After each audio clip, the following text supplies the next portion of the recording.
demons! I've seen them with my own eyes! Red Grave is completely taken over! Let us pray for mercy. This is a trial from the heavens above. Rumors have been floating around about Devil May Cry's announcement for months leading up to this year's E3, and after 10 years, fans finally got their dream come true moment during Microsoft's press conference. No joke, I leapt out of my chair when I saw that neon sign light up, such was my unbridled joy. Devil May Cry is one of those franchises that shaped my whole taste in video games, and I'm not alone. Action games from the east to the west were never really the same after this series hit the shelves, and even if you've never played one of these games, you've definitely felt their impact. With a triumphant return on the horizon, I felt compelled to do my part in getting this game in as many hands and hard drives as possible, since I'd like to play DMC6 sometime before I turn 40.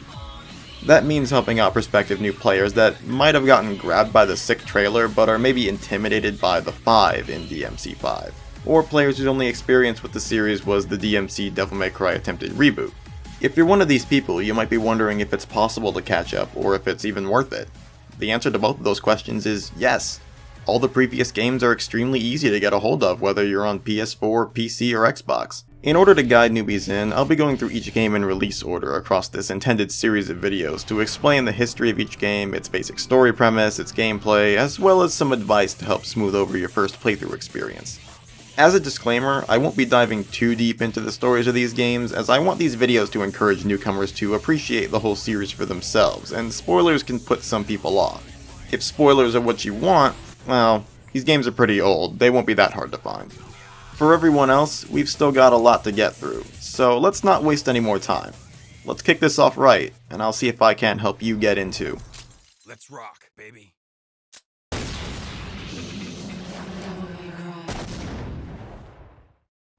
So right out the gate, I'll say it. Devil May Cry is fucking old. It is old as balls. It originally came out back in the ancient bygone days of 2001, early in the PS2 era. Headed up by then Capcom rock stars Shinji Mikami as well as Twitter block button enthusiast and professional glasses fetishist Hideki Kamiya. The series took inspiration from a lot of different sources, but most obvious would be Gothic. No, not those goths. Those goths. Think Dracula, Frankenstein, Castles in the Dark and Stormy Night sort of stuff, which is appropriate, since DMC is sort of a Frankenstein's monster itself in terms of its development. At the time, Mikami and Kamiya were most famous for working on the Resident Evil series, Mikami having directed the first game and Kamiya the second. Kamiya was busy heading up Team Little Devil, originally directing a version of Resident Evil 4 that would never see light, but would find new life soon enough. This RE4 was set on a remote island off the coast of Spain, centering around a character named Tony with supernatural powers exploring a mysterious castle. The higher-ups at Capcom felt the game was going off track from what Resident Evil was. It took some convincing, but Mikami was able to get the green light to use the work that Little Devil had done and repurpose it. Rather than be constrained by the Resident Evil name, Little Devil now had free license to frankly do whatever the hell they wanted, and boy did they fucking ever. The most notable creative decision they made mechanically was to co-opt a bug that Mikami and Kamiya had discovered in another Capcom game, Onimusha, also under development at the time. The bug allowed enemies to float when attacked, and while that bug was removed, the two saw potential in it, and from it emerged the game's juggling system, a hallmark of the series, which is very in the spirit of Devil May Cry. It's a franchise quite literally built out of failures, a project deemed too off the rails from its original goal, brought back from the dead, a stupid unintended bug implanted from a different game as a feature. It really makes you appreciate the out-of-the-box thinking that went into the development. So out of the box, in fact, that Devil May Cry is commonly credited for creating a whole new genre. Most people call it character action, though some also call it stylish action. But what is character action? That's a complicated question, but for the sake of time, think of it as a natural evolution of the 90s arcade beat-em-ups. This would eventually spawn your Bayonettas, your Metal Gear Risings, your God of Wars, and so on, but the game is really where that style and mesh of gameplay started. So I've told you what the game is, but not really what the game is. So what is Devil May Cry, you devil may ask? Well, it really all starts with someone in the underworld waking up to justice. But somebody from the underworld woke up to justice. Specifically, that bighorn doofus twirling and kung fu kicking like a jackass in the background is Sparta, a demon who decided hell was full of a bunch of jerks and chose to defend helpless humans instead, sealing the demons and their King Mundus away. Eventually he died though, so evidently he wasn't that cool. You can just forget about him. Sparta's.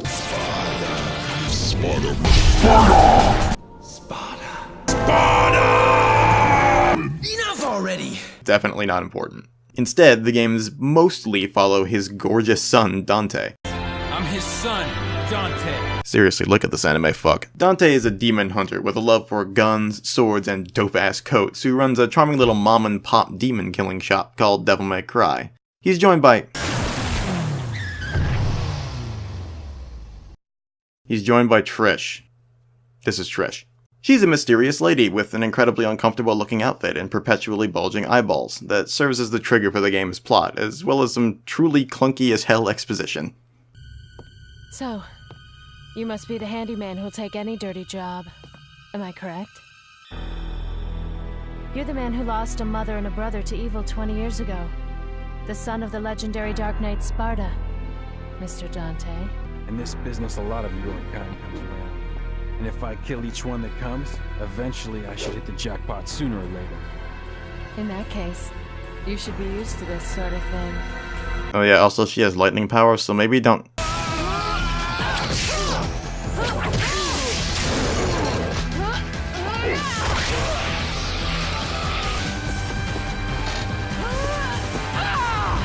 Sword. Time to go to work, guys. Yeah, that makes sense.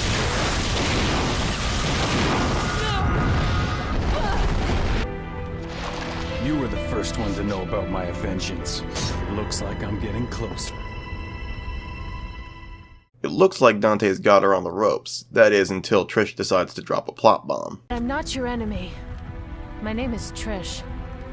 I came here to seek your help. To put an end to the underworld. What?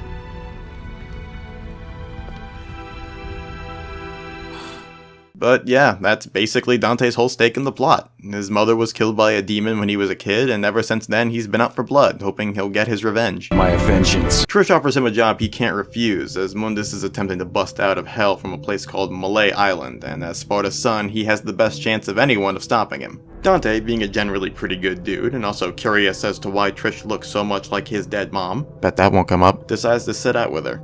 That's the setup. Short, sweet, and to the point if nothing else. From here on, the story thins to small bursts until the last handful of missions, which won't take you very long to reach at all. The game is pretty short, only about 4 or 5 hours on normal, but in my opinion, doesn't overstay its welcome. These sorts of games were never meant to be huge 60-hour RPGs, and focus more on replayability and enticing you with its difficulty. That's not to say that there aren't some gems along the way, though. Block off, Featherface, or you can stick around and find out the hard way. If you hadn't noticed already, the game's dialogue and voice acting is pretty bad. Honestly though, and this is just my personal taste talking, I think it adds to the charm. It's kind of like how people really love RE1 despite the fact that a lot of its dialogue and voice acting is objectively awful. Wow, what a mansion! Don't open that door! Except here the goofy script fits better with the tone. It's not a straight horror game so much as it is a horror-themed adventure. DMC1 is like being able to play a dumb B-movie with an equally dumb but likable main character and a plot that, while basic, never really comes off like it's trying to be more than it is, and that's something the series would lean into more as it progressed. I mean, I love Dante, I think he's great, but he's a fucking dork. His characterization would vary a lot until the franchise eventually found its ground, but he never really stops being a lovable loser. In DMC1 in particular, he's either saying some dumb shit or just being deliciously overdramatic, while at the same time kind of looping back around into being cool again? Oh my god, he's so goddamn cool! As dumb yet fun as the script and voice acting can be, the soundtrack makes up for it. DMC's music has always been a plus, even in the weaker entries of the series. It's mostly a mix of edgy rock and gothic-inspired organ and choir to complement combat and exploration respectively. The game does a great job of matching each moment with an appropriate track to make you feel what it wants you to feel, even if what's happening on screen is objectively silly, whether it's tension,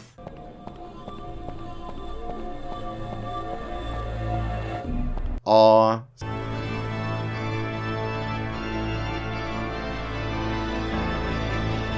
sadness, or just getting you pumped up to land some combos.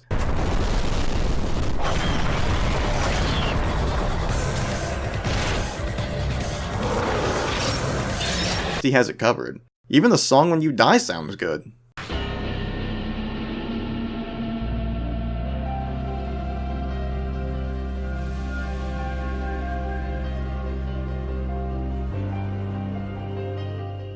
Speaking of combos and dying, I think it's about time I got down to talking about the gameplay. It is what the majority of fans love most about this series, and its most defining feature. So the gameplay is pretty evenly split between frantic combat against a wide roster of grotesque monsters, or exploring the castle of Malay Island for oddly shaped holes and the balls to fill them with. I did say this was built off a Resident Evil game. Unlike RE though, there's no careful management of supplies or rationing of ammo. Devil May Cry frees you up from any and all concerns except for kicking the unholy shit out of every demon you see. The combat, which would become the rough template for many games of this genre in the future, is a blend of melee fighting and gunplay, encouraging players to switch weapons on the fly as the situation demands. There aren't any traditional defensive options like blocking, though there is a dodge mechanic to help avoid attacks, so your best course of action is to make offense your defense and whoop some ass. This is where juggling comes in, as enemies in the air will be stunned and therefore open for you to wail on. Just launch them up and pop them with your firearm of choice or catch them on the way down for easy damage. This also applies to you, and you can keep yourself airborne by firing your guns mid-air. Your ability to take advantage of this will expand with your arsenal and moveset, which starts off small with only your sword and pistol, but will grow larger as you progress and earn more red orbs.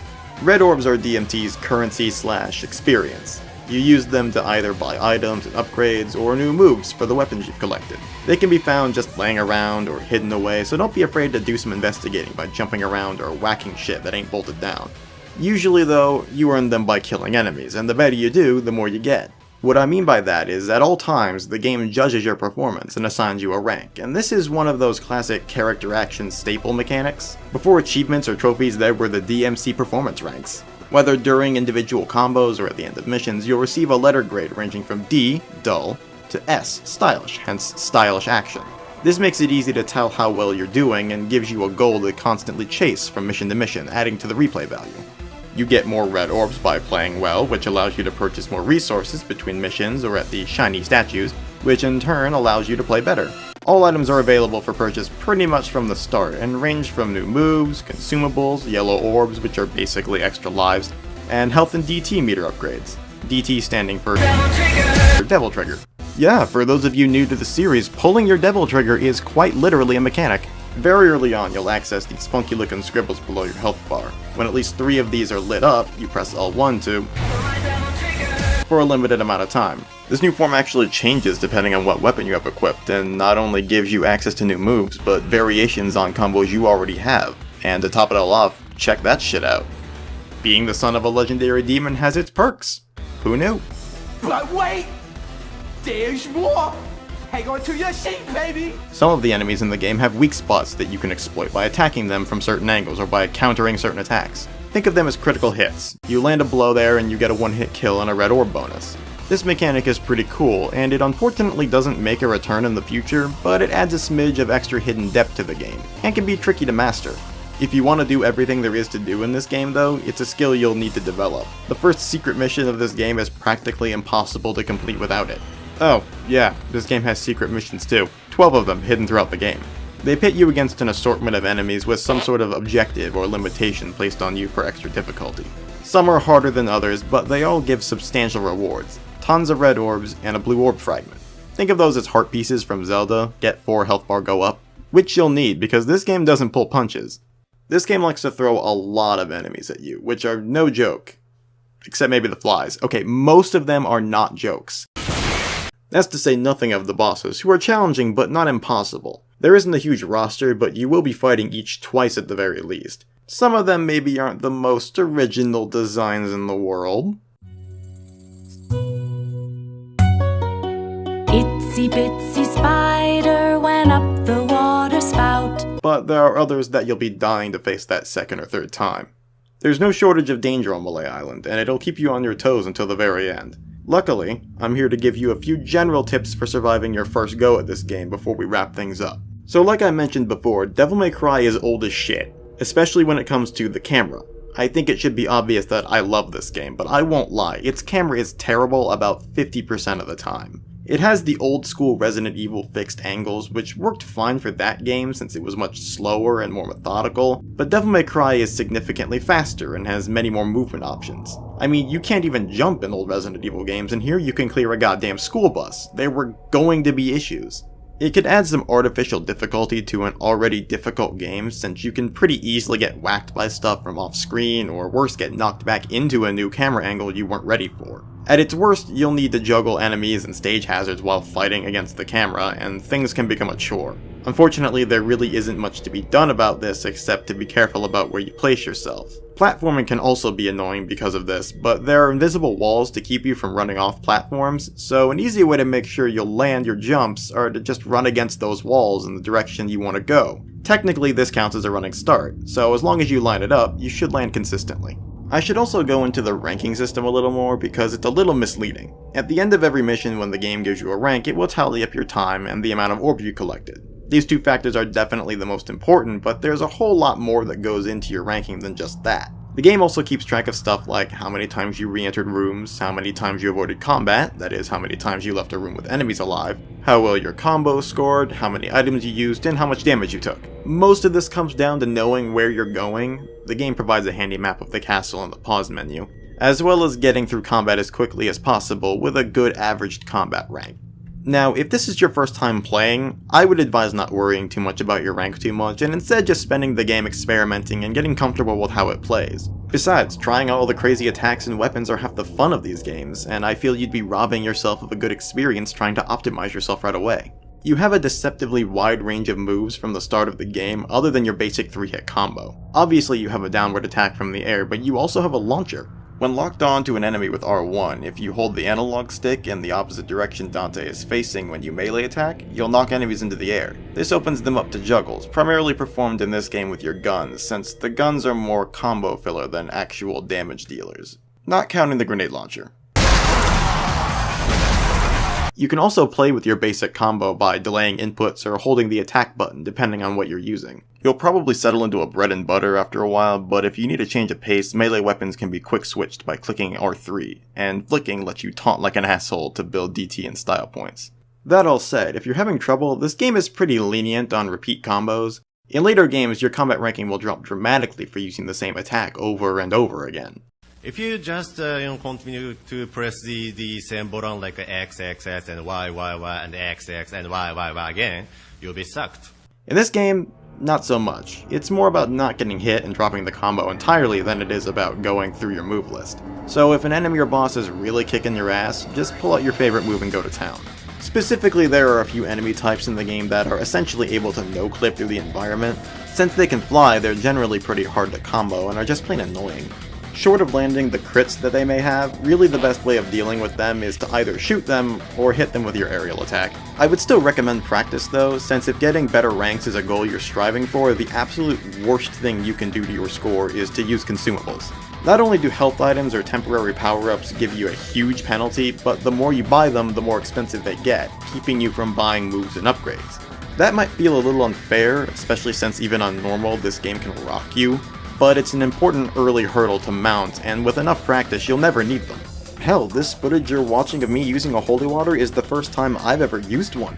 I'd never even seen this animation until I decided I should record it, and I'll be honest, I wouldn't even consider myself above average at this game. Cutting off the consumables is totally a reachable goal. There is an easy mode in this game if you are absolutely having trouble, but it has to be unlocked by dying a certain amount of times on normal in a single mission. I know I'm committing a gaming sin by saying this, but don't feel bad about switching to easy. Think of it as a training mode. Once you feel like it's not challenging anymore, switch back to normal and then see how you do. And once you've beaten the game, if you feel like it, give hard mode a shot.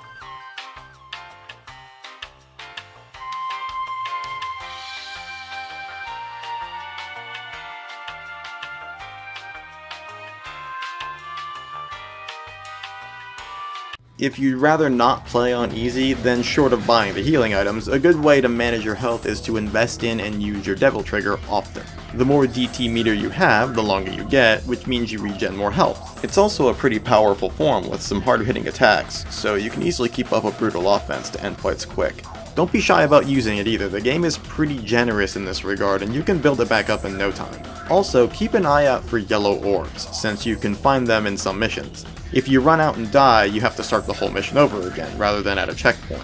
The missions aren't too long, some of them ridiculously short, but it can be frustrating if you get stuck and die over and over again. You can also buy them, but save that for when you really need to, since like every other item, they get more expensive the more you get. The only other thing of note is a few brief but baffling sections of the game where you're swimming underwater. About halfway through the game, you'll come across a mission that just drops this awkward tutorial on you, and I'd like to point out that the controls are straight up lying, or rather no one thought to change it for the West. It lists the D-pad as inverted despite having a standard up is up, down is down camera controls. The analog stick is actually the one that's inverted, so I would advise not using that unless you really like inverted controls for some reason, since the D-pad makes these sections less annoying.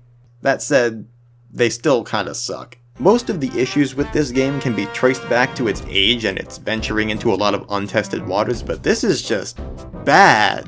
It's slow, it's pointless, it breaks the flow of gameplay. I'm honestly at a loss as to why this exists or who thought it was a good idea. They add combat sections to make it feel a little less like a waste of time, but it's just, I mean, look at this. It's not even hard, it's just tedious. I only mention it because to me it's one of those sections that I'd be baffled a video on this game wouldn't mention in some way.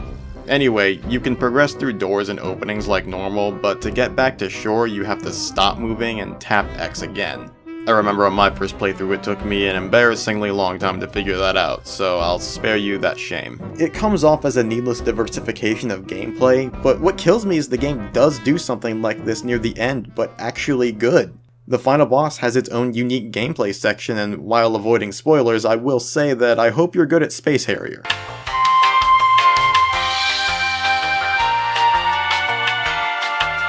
At the end of the day, DMC1 is an old-ass, kind of outdated game whose genre has done a lot of evolving since its release. Nanomachine, son! The camera is janky as hell, the voice acting is terrible, and the script is ridiculously cheesy, but honestly, I love it that way.